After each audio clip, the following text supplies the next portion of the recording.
The hum of the spaceport was constant, a steady mix of engine thrums, distant announcements, and the chatter of travelers from 1,000 worlds.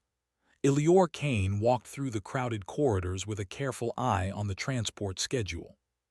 Humans were still new in this corner of the galaxy, and Ilior, a young but skilled engineer, often felt both proud and out of place.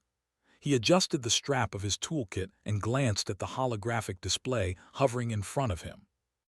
The display blinked once, then twice, before revealing a single, unexpected message. Ilior Kane, you are invited to board the Aegis Colossus. Arrival point, Dock 12B, Sector 7. Compliance recommended.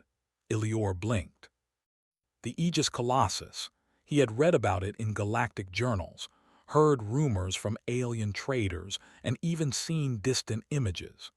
It was the largest warship in the known universe, a vessel so massive that entire cities could fit inside it. And now, apparently, a human engineer was being personally invited aboard. Compliance recommended, he muttered. That doesn't sound like an invitation, it sounds like a threat. Yet, despite the odd wording, something inside him stirred. Curiosity, that familiar companion of every engineer, whispered that this was an opportunity he could not ignore. At the dock, the Aegis Colossus towered above him like a living mountain of metal and light. Its surface shimmered with advanced alloys that Ilior had only ever seen in schematics, and strange energy pulses ran along its hull like veins carrying electricity. Docking clamps adjusted automatically as the ship recognized its approaching visitor. A ramp extended silently, and Ilior felt the first hint that this was no ordinary engineering assignment.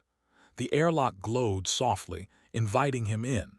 Hesitant but determined, he stepped onto the ship. Immediately, he noticed something strange. The corridors were not only vast, they seemed to stretch in impossible directions. Light bent in unusual ways, and the hum of energy systems was almost melodic. Ilior's instincts told him that the Aegis Colossus was not just large, it was alive, or at least aware in a way he could not yet understand. A holographic figure appeared ahead of him, a projection that shimmered and pulsed with color. It was humanoid in shape but clearly alien, with elongated limbs and a head that tapered into a smooth curve. "Welcome, Ilior Kane," it said. The voice was calm, but the words carried weight. "You are the first human authorized to interface with this vessel. Your skills are unique," Ilior swallowed. "Authorized by whom?" The projection's face did not change, but its tone held a hint of amusement. "By the ship itself. Others have tried and failed. You will not fail if you understand its logic." He stepped forward, toolkit in hand, feeling a mixture of awe and nervousness. He had repaired machines of all kinds, satellites, engines, even prototype space elevators, but nothing on this scale or with this level of awareness. The first task was simple in theory. A diagnostic panel flickered with red alerts. Ilior examined it, noting that the symbols were unfamiliar, an alien language intertwined with circuits and energy flows that seemed almost magical. He hesitated, then let his instincts guide him. Hands moving with practiced precision, he adjusted connections, rerouted energy flows, and realigned the circuits. To his surprise, the ship responded almost immediately. The red alerts turned green, and a soft hum ran through the floor beneath his feet. "You understand the basics faster than expected," the hologram said. "Continue, and you may uncover the vessel's deeper systems." As he moved deeper into the ship, Ilior found sections that defied conventional engineering.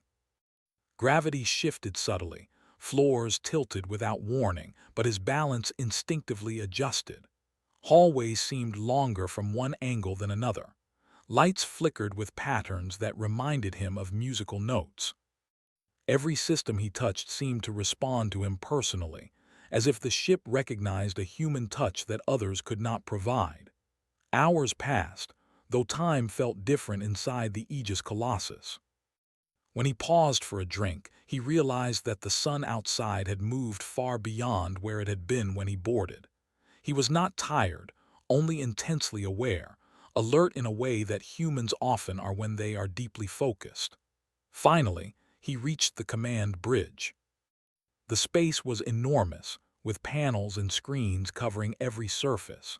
Beyond the transparent alloy windows, the stars stretched endlessly, but something was off. Space itself seemed to shimmer, as though reality was thinner here. Ilior had no time to ponder it. An alert flashed across the main console. Ilior Kane detected in command interface, the holographic guide said. The ship awaits your input. He hesitated for a moment, then placed his hand on the console. The screens responded, not just lighting up but shifting and changing shape. Data flowed around him in streams of color, and he felt a presence in his mind, a gentle nudge guiding him, suggesting, This is impossible," Ilior whispered. "It's like the ship is thinking through me." The ship pulsed in response, almost as if acknowledging his words. The sensation was overwhelming, yet exhilarating. Every instinct, every calculation, every idea he had about engineering and design seemed to merge with the ship's systems. Suddenly, a warning flashed in a language he didn't recognize, but somehow understood. The universe outside the ship paused. Stars halted in their courses, distant ships froze in mid-flight. Even the lights in the dock outside the ship shimmered and held in place. Ilior's heart raced. "Ilior Kane," the projection said, voice calm but firm, "you are the first human whose mind aligns with the vessel. You can influence more than this ship. You can influence reality itself." Ilior took a deep breath. The weight of the moment pressed on him, but curiosity pushed harder. He focused on the systems in front of him, adjusting, rerouting, stabilizing. Slowly the frozen stars outside resumed their motion. Ships continued their paths. Space was flowing again, but it had been under his touch, if only for a moment. He stepped back, amazed, breathing heavily. I can't believe this," he said. "No one else could do this." The holographic guide tilted its head. "Humans think differently. You see patterns that others cannot. You combine logic, intuition, and creativity. That is why you were chosen." Ilior smiled, a mix of pride and disbelief. He had always believed humans were clever, adaptable, capable of solving problems. But to see that recognized by a vessel beyond comprehension was humbling. He looked around the bridge, taking in the infinite panels, the energy flows, and the silent hum of systems waiting for him to explore. The Aegis Colossus was no longer just a warship. It was a partner, a puzzle, and a challenge all in one. And Ilior Kane was ready. He didn't yet understand the full extent of the ship's power or what his connection would mean for the galaxy, but he knew one thing: his life, and reality itself, had just changed forever. And somewhere deep in the ship, something pulsed in recognition, a silent affirmation that humanity, for the first time, had stepped onto a stage reserved for the most extraordinary in the universe. Ilior Kane woke in a small chamber within the Aegis Colossus, a space unlike any human-made room he had ever seen. The walls pulsed gently with light, responding to his presence almost like a heartbeat. Though he had fallen asleep moments before, he felt fully awake, alert, and strangely attuned to the ship. The previous day's events replayed in his mind. The ship halting the stars, responding to his thoughts, recognizing him as something more than a visitor. That alone should have frightened him, but instead he felt a surge of excitement. He had always been curious, always been a problem solver, and now, for the first time, he was facing a puzzle of truly unimaginable scale. A soft chime echoed through the chamber. A holographic figure appeared, the ship's guide. Its form shimmered, less alien now, more abstract, like a flowing stream of data shaped into a humanoid silhouette. "Good morning, Ilior Kane," it said. "You rested well. It is time to explore deeper systems. The vessel is responding to your presence." Ilior rose, rubbing his eyes. Deeper systems. I barely scratched the surface yesterday. And the stars, they froze. How is that even possible? The guide's figure seemed to smile. The ship is semi-sentient. It reacts to compatible minds. Alien engineers have tried for centuries, but humans are uniquely attuned to its logic. You can awaken it. You can understand it. Elior felt a thrill. Awaken it? You mean it isn't fully active? Correct, the guide replied. The ship waits for the mind capable of creativity and intuition combined. You are that mind. Proceed carefully. The bridge had been impressive, but the rest of the ship was beyond imagination. Corridors stretched farther than he expected, and gravity shifted slightly depending on the location. Energy conduits ran like rivers across ceilings and floors, humming softly with a rhythm that Elior almost felt as sound, almost as music. He stepped into the main engineering deck. Hundreds of systems blinked, pulsed, and rotated in ways that defied conventional engineering. Screens displayed data in strange symbols, some of which seemed to rearrange themselves when he looked away. Elior approached a complex console. Without fully understanding why, he began adjusting connections, rerouting energy flows and aligning systems that seemed completely alien. But his instincts worked. The adjustments he made were small, subtle, but they caused the entire deck to hum more steadily, almost in approval. The ship responded in ways Elior could feel rather than see. Corridors straightened, gravity stabilized, and lights brightened, creating a rhythm that matched his heartbeat. "This is incredible," he whispered. "It's alive." "Yes," the guide said. "It is more than alive. It is waiting to be awakened. You are the key." Elior worked through the day, exploring deeper areas. He found storage bays that stretched endlessly, each filled with components of alien technology beyond comprehension. Machines floated midair, held by invisible forces. Some resembled weapons, others seemed like tools for exploration, and some appeared purely decorative, yet pulsing with latent energy. He examined one particularly large device. It was dormant, but he felt a connection, as if it were watching him. Carefully, he made small adjustments. A soft hum emerged, then grew louder, and lights along its surface began to glow. The machine shifted slightly, almost bowing. "It responds to me," Elior said aloud, amazed. "Nothing else in the galaxy has ever done this." The guide's voice echoed softly. "Humans think differently. You combine creativity with calculation. This is why the ship recognizes you." Hours turned into what felt like minutes. Elior moved from deck to deck, learning, experimenting, and repairing systems that had been dormant for centuries. The ship's reactions grew more pronounced. Energy flows shifted smoothly, lights pulsed with emotion-like colors, and occasionally, gravity shifted in patterns that suggested deliberate communication.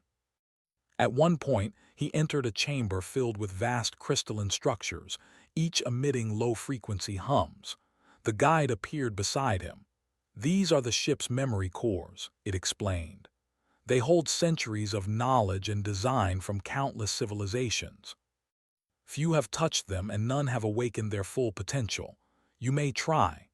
Elior reached out, touching one of the crystals. Instantly, he felt a rush of information, not words but impressions, images, and patterns. Alien designs, star maps, energy flows, engineering formulas, all flooded his mind, but not chaotically.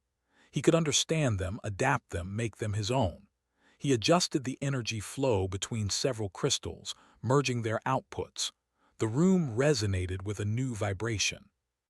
A panel lit up with the ship's map, showing active systems and areas still dormant. Elior realized that the ship was responding to him not just as an engineer, but as a thinker. "This is more than maintenance," he said softly. "I'm activating it." "Yes," the guide said. "The ship awakens through compatible minds. You are the first human capable of this." Elior spent days exploring and experimenting.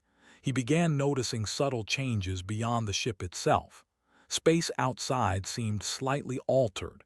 Distant star systems glimmered differently. Occasionally, he noticed a ship in the distance paused mid-flight, though it resumed moments later. It was as if the Aegis Colossus was slowly testing his limits, letting him influence its systems, and through them, the universe outside. One day, he reached a deck that housed the ship's central core. The room was vast, filled with floating panels, rotating energy rings, and a glowing sphere at the center that pulsed with life. The guide's voice echoed through the chamber. The core is semi-active. Others have tried to interface directly, but their minds could not align. You may try. Ilior stepped closer, taking a deep breath. His hand hovered above the sphere and the ship seemed to lean toward him, waiting. He touched it. Immediately, a flood of sensation entered him. Energy flowed into him, around him, and through him.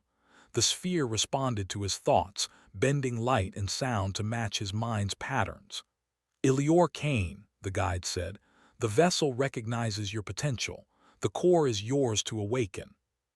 He focused, visualizing the energy flows, adjusting the patterns and stabilizing the connections. Slowly, the core pulsed brighter, its energy harmonizing with his heartbeat. The entire ship shivered with life, corridors lighting up, engines humming, and gravity stabilizing perfectly. "You did it," the guide said softly. "You have awakened the ship." Ilior stepped back, breathing heavily. He had done it, but a new awareness settled in. The ship was not just a warship. It was alive, semi-sentient, and fully aware of him now. Its vast systems could respond to human intuition in ways no alien could manage. And through the core, he could feel the immense potential, the ability to influence not just the ship but systems across the galaxy. Suddenly, the holographic guide warned, "Ilior Kane, caution. Your connection extends beyond the vessel. Some systems outside the ship may notice your influence." He looked at the view screens. Star lanes, distant fleets, and planetary systems flickered slightly. His actions had consequences beyond the Aegis Colossus. The realization was overwhelming but exhilarating. Humans had never had such influence, never been given such responsibility. Ilior smiled. "I've always believed humans could do more," he said quietly. "Now it seems we finally can." The ship pulsed around him, almost in acknowledgement. The Aegis Colossus had awakened. And humanity, through one engineer, was proving that it could rise to meet challenges no other species had mastered. He knew this was only the beginning. The ship had more secrets, more systems, and more challenges ahead. And he, Ilior Kane, was ready to uncover them all. With determination and curiosity, he moved deeper into the heart of the vessel, unaware that his actions were already drawing attention from the galaxy's other civilizations, some curious, some wary, and some deeply suspicious. The adventure of awakening the galaxy's largest warship had only just begun. Ilior Kane sat at the heart of the Aegis Colossus, his hands resting lightly on the central console. The ship pulsed beneath him, alive and aware, as though it were breathing. Outside the reinforced viewports, stars glittered in their usual brilliance, but something felt different. The edges of space shimmered faintly, as if reality itself had grown thinner in the presence of this immense vessel. He had spent days exploring the ship, activating dormant systems and repairing centuries-old components. Yet now, he sensed a new responsibility, a realization that the ship's power could influence more than its internal mechanisms. It could touch the galaxy itself. Ilior leaned forward, letting his intuition guide him. He adjusted the energy flows from the central core, merging several subsystems that controlled navigation, shielding, and energy distribution. Instantly, he felt a ripple extend outward. Star lanes that had been unstable for decades shimmered and corrected themselves. A nearby cluster of planets, slowly drifting from orbit, began to stabilize. The magnitude of what he had done hit him. I just moved entire systems," he whispered. "All by accident or maybe by instinct." The holographic guide appeared beside him, its form flickering with light. Your influence is growing. The ship responds to thought and action combined. You are not merely operating a warship, you are shaping its interaction with the galaxy. Ilior swallowed hard. If I can do this, what else can I do? The ship seemed to answer. Corridors vibrated gently, as if urging him to explore. He moved to the navigation deck, where vast stellar maps shimmered in holographic projection. Routes between star systems appeared unstable, some completely closed off due to collapsed energy currents. He reached out, almost instinctively, and adjusted the flows. Slowly, new routes opened. Ships long thought lost in derelict space lanes now had safe passage. Trade and exploration networks began to re-establish themselves. Ilior felt a surge of pride, not because he wielded power, but because he could repair what had been broken for centuries. But not everything was simple. As he experimented, he noticed subtle distortions. Time moved unevenly in some sections of space, signals arrived delayed, and distant systems flickered in and out of view. His human mind struggled to keep pace, yet his intuition guided him. Step by step, he stabilized the distortions, learning to predict patterns in ways even the most advanced alien civilizations had failed to master. Then came the arrival of observers. Alien vessels, sleek and imposing, approached the Aegis Colossus. Their lights glimmered like eyes, and their communications relayed urgency and confusion. The guide spoke solemnly. Other civilizations are noticing the fluctuations. They do not understand your actions. They may attempt to intervene. Ilior stepped onto the observation deck. The alien ships were vast and intimidating, each clearly capable of immense power. But as they neared, he sensed hesitation, curiosity mixed with caution. None fired. None made a threatening move. They were watching, uncertain of how a single human could command a vessel of such magnitude. "Stay calm," the guide advised. "They are testing you. They do not yet know that humans can think differently, beyond patterns and protocols." Ilior exhaled and focused. With careful adjustments, he projected a visual display toward the alien ships, showing them stabilized star lanes, safe routes for trade, and corrected orbits for planets. It was a demonstration, subtle yet clear. He had control, but he used it for constructive purposes, not domination. The alien vessels hesitated, then slowly moved along the newly established paths. Ilior felt a flicker of relief. His actions were recognized as helpful, not threatening. Yet the experience left him pondering the magnitude of his abilities. He could influence navigation, energy distribution, and even time flow in localized areas. But with such power came the knowledge that a single mistake could ripple across countless systems. Every decision mattered. He returned to the ship's core chamber to study the central systems further. Panels of alien design displayed sequences that, when interpreted correctly, revealed immense capabilities. Energy shields capable of bending light, propulsion systems that could fold space, and interfaces allowing manipulation of gravitational currents across entire star clusters. Ilior's mind raced. If I can harness this, he thought, we could explore places no one has ever dreamed of. We could protect civilizations, reconnect lost worlds, or, if misused, create chaos. As he experimented, he discovered subtle limits to the ship's responsiveness. While humans were unique in aligning with its core logic, it required focus, creativity, and intuition. Aliens had failed because they relied solely on rigid calculations.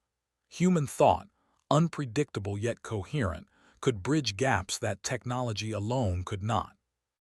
Hours passed, then days. Ilior adjusted systems, stabilized flows, and explored further reaches of the ship. Each success strengthened the connection, allowing him to act faster, anticipate problems, and think several steps ahead. He was no longer merely a passenger. He was the human interface, the living key to a vessel whose capabilities dwarfed entire civilizations. Then came a challenge unlike any before. A distant star system began collapsing, a dying sun threatening to consume planets in orbit. Alarms flared across the ship systems. Elior rushed to the core, connecting with every energy conduit he could reach. The ship pulsed, responding to his determination. He visualized a sequence, redirecting energy, stabilizing orbits, and accelerating planetary movement just enough to escape the sun's gravitational pull. It was risky. Too much force could fracture planets, too little, and they would be consumed. Hands steady, he made adjustments, watching in tense silence as the energy rippled across the system. Slowly, the planets shifted into safe trajectories. The sun's collapse continued, but life was preserved. Elior exhaled deeply. He had succeeded. The guide appeared beside him, voice filled with approval. You have done what no other species could. Life persists because of human ingenuity. Elior felt a swelling pride. Humans were often underestimated in the galaxy. They were not the strongest or the oldest species, but their creativity, courage, and adaptability allowed them to solve problems no other species could. But his work was far from complete. The alien fleets remained in orbit, observing, their curiosity growing. They had not yet fully comprehended the magnitude of a human controlling a vessel like the Aegis Colossus. Some whispered among themselves, wondering if humans could truly be trusted with such power. Elior knew this was only the beginning. The galaxy was vast, filled with challenges, mysteries, and civilizations with motives unknown. Yet for the first time he felt a deep confidence. Humanity could face these challenges. Not by sheer strength, but through ingenuity, adaptability, and the courage to act where others hesitated. As he prepared for the next day of exploration, he paused at the observation deck. Stars stretched infinitely, fleets moved along precise lanes, and distant planets orbited safely, all because of his touch, his choices, and the unique connection between a human mind and a semi-sentient ship. This is what humans can do, he whispered. Not because we are the strongest, but because we are thinkers, problem solvers, and dreamers. A soft pulse from the ship seemed to echo his sentiment, vibrating through the floor and walls as if acknowledging his thoughts. The Aegis Colossus had fully awakened, and through Elior Kane, humanity had proven it could shape the galaxy, not through conquest, but through wisdom, innovation, and heart. And somewhere in the distant reaches of space, civilizations watched with awe, confusion, and perhaps a new respect. The universe had paused, observed, and now understood that the human touch could change reality itself, calmly, carefully, and brilliantly. Elior Kane smiled. This was only the beginning. Elior Kane stood at the observation deck of the Aegis Colossus. The galaxy stretched before him in all its grandeur. Star lanes pulsed with light, fleets moved with precision, and distant planets orbited safely. The changes he had made were subtle but profound, rippling through systems that had been unstable for centuries. He had become more than a human engineer. He was the interface, the bridge between the ship's immense potential and the living universe. The Aegis Colossus hummed beneath his feet, responding to his presence with a rhythm that matched his heartbeat.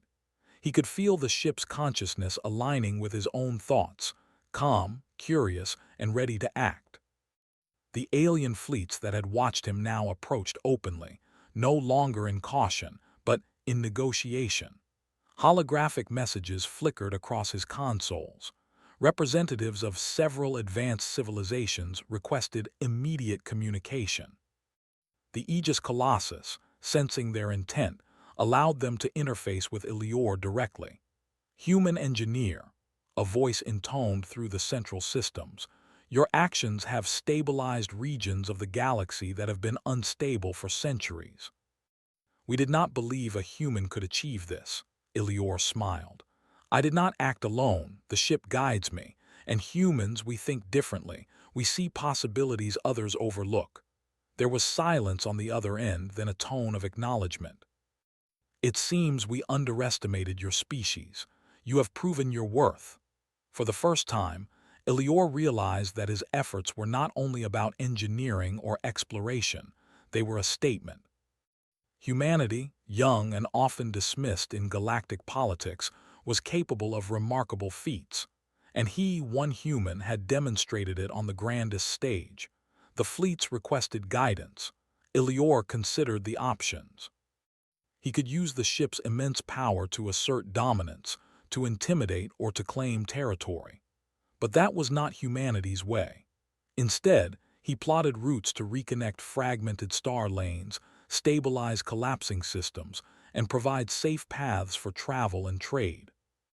The alien leaders watched closely as Elior projected holographic maps, pointing out areas of instability, routes that could be corrected, and potential hazards. He explained the reasoning behind each adjustment in simple, clear terms. The aliens listened, fascinated by the logic and creativity of a human mind. "This is remarkable," one representative said. "We have relied on calculations and protocols for millennia, yet your approach solves problems we could not. How is this possible?" Elior shrugged modestly. "We humans combine logic with intuition. We adapt. We try ideas even when no one else has. Sometimes it works, sometimes it fails, but we keep learning." The alien fleets murmured among themselves, astonished. In a galaxy accustomed to hierarchy, rigid rules, and centuries of tradition, humanity's unique approach was a revelation. Days passed as Elior continued his work. The ship had awakened fully under his guidance, systems responding instantly to his commands. Star lanes were realigned, collapsed colonies were stabilized, and fleets moved safely through previously dangerous regions. Each success demonstrated that humans were more than adaptable. They were essential for solving problems no alien technology could. Yet recognition was not the only reward. Elior began to see the broader possibilities of the Aegis Colossus. He experimented with exploration routes to uncharted sectors, cautiously testing the ship's warp capabilities. For the first time, humans could reach regions of space never before touched. He mapped wormholes, navigated through asteroid fields that defied sensors, and recorded energy signatures that hinted at new civilizations. During one of these exploratory missions, the ship's guide spoke softly, almost as if proud. "Elior Kane, your species is not only capable of solving problems but of expanding understanding.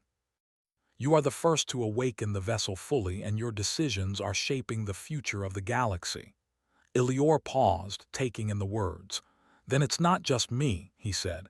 "It's humanity. We've only just begun." The alien civilizations requested a formal meeting aboard the Aegis Colossus. For the first time, leaders of multiple advanced species gathered in the ship's grand central hall. The room stretched endlessly, with walls of shifting light and panels displaying the galaxy in real time. Elior stood before them, small but confident. "You humans," one representative said, "have shown ingenuity and foresight we did not expect. You have stabilized regions that were considered lost, and you have done so without aggression. We are impressed." Another added, "We wish to understand more about your species. How can such young beings demonstrate capabilities beyond our most advanced minds?" Elior smiled. "We humans have always adapted. We explore, we create, we solve. We may not be the fastest, the strongest, or the oldest, but we think differently. That difference, sometimes, it matters more than anything else." The leaders murmured among themselves, acknowledging the truth in his words.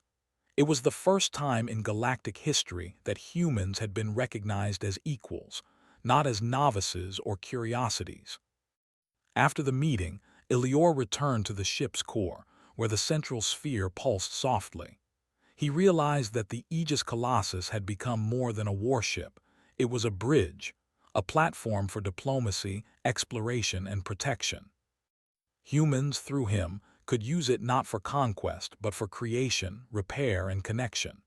The ship seemed to respond to his thoughts, expanding its energy flows in approval.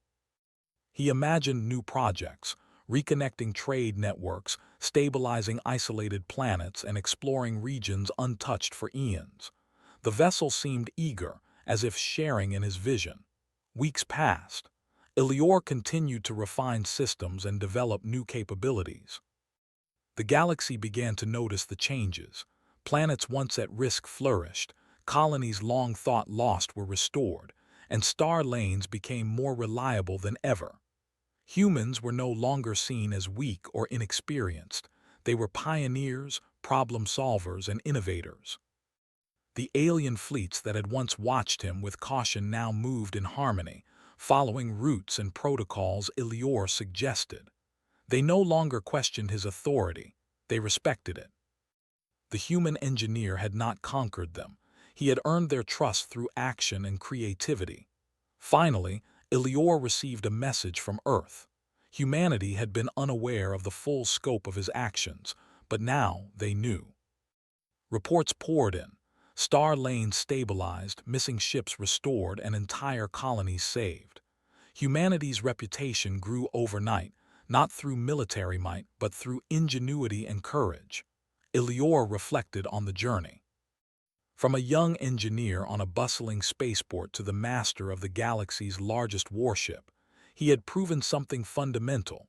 Humans could shape the future not by force, but by thinking differently, adapting and solving problems where others could not.